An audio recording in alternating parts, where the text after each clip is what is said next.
92.7 big FM પર હું છું આરજે વિનોદ અને 92.7 બિગ એફએમ ના સ્ટુડિયોમાં મારી સાથે પ્રેમ રંગ જે ફિલ્મ આવી રહી છે એની સ્ટાર કાસ્ટ એટલે કે આપણા લાડીલા જેમને 100 થી પણ વધારે ફિલ્મોની અંદર આપણે જોયા છે, જેમણે આપણને હસાવ્યા છે, જેમને આપણને રડાવ્યા છે અને ઢીશુમથી ગુંડાઓને જેમણે ફાઇટિંગ થી ધૂળ ચાટતા કરી દીધા છે, એવા હિતેન કુમાર જેમની ફિલ્મ આવી રહી છે પ્રેમ રંગ અને એમની સાથે એમના ફિલ્મની અંદર જે હિરોઈન કેવા હશે ચહેરામાં દેખો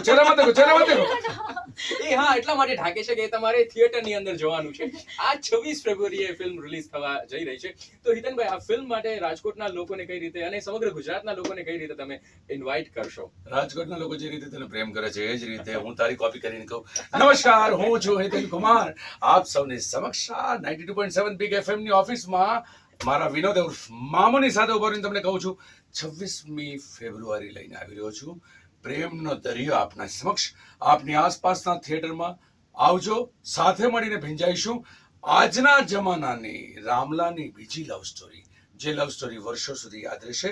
અને આ વખતે મારી સાથે આવી રહી છે 27મી નવી નાયિકા, જેને એકવાર જોશો એનું કામ, બહાર નીકળશો ત્યારે રામલાના માટેની સૌથી મોટી કોમ્પિટિશન હશે સ્ટેટ એવોર્ડની. That's my promise.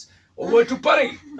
હેલો, એવું નહીં કરો હા. પહેલો first, ladies first. Okay, yes. હા, પહેલા તમે બોલો. હવે અમારા પછી પહેલા તમે બોલો. હેલો ગાઈઝ, હું છું પરી પરમાર અને પ્રેમ રંગ ફિલ્મની તમારી જાનકી. બોલો આગળ બોલો. હિતેનભાઈ, હા, બોલો. પહેલી વાત મારી સાથે શેર કરો કે આ જે શૂટિંગ થઈ રહ્યું હતું એ છોડીને સિંગાપુર ભાગી ગઈ હતી. અરે માય ગોડ. અને આ રામલાને આ છે ને રાવણ સમજે, વાઘ સમજે. એ છે રોજ એકચ્યુઅલી. અરે કામ હું સવારે 10 વાગે બોલાવું સેટની ઉપર તો ક્યાંક ડરતી 9 વાગે આવી ગયો, પણ પછી ફ્લોર પર આવતા ક્યારે આને કંઈક થાય, માંદો પડે, મને છુટ્ટી મળે. એક દિવસ છેલ્લું શેડ્યુલ બાકી, 3 દિવસ પછીનું શેડ્યુલિંગ કરી રહ્યું છે અને સવારે ખબર પડે છે કે મેડમ તો ઉપડી ગયા. ક્યાં ગયા? કિધર હે ફોન્ટે? સિંગાપોર જઈને બેઠી હતી.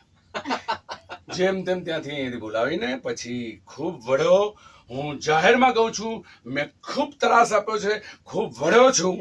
પણ જ્યારે છેલ્લા દિવસે એનું શૂટ પત્યું અને એણે જ્યારે પોતાની જાતને વિડીયો પર જોઈ, she was with tears and I was with a smile. અને મને ખાતરી છે કે તમે ક્લાઇમેક્સ જ્યારે જોશો ત્યારે આ પીડા, આ વેદના, આ તકલીફ કંઈ પણ શ્રેષ્ઠ સર્જન માટેની આપ સૌને ભીંજવી જશે. That's my promise. યસ, ખૂબ સુંદર ગીતો છે ફિલ્મની અંદર અને લગભગ ફિલ્મની અંદર 8 ગીતો છે, એમાંથી 6 લિરિસિસ્ટે આ ગીતો લખ્યા છે. 92.7 બિગ એફએમમાં એક સમય મકરંદ અને મિત્તલ જે કામ કરતા હતા એમાં મિત્તલ મકરંદે એના ગીતો પણ લખ્યા છે. એવા ઘણા બધા લિરિસિસ્ટ છે, એમનું યોગદાન છે, સમગ્ર ટીમનું યોગદાન છે.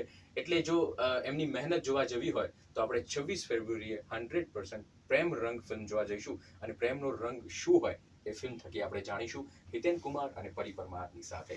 બસ સાંભળતા રહેજો 92.7 બિગ એફએમ વિનોદની સાથે. ગાને જો હિટ થે હિટ रहेंगे.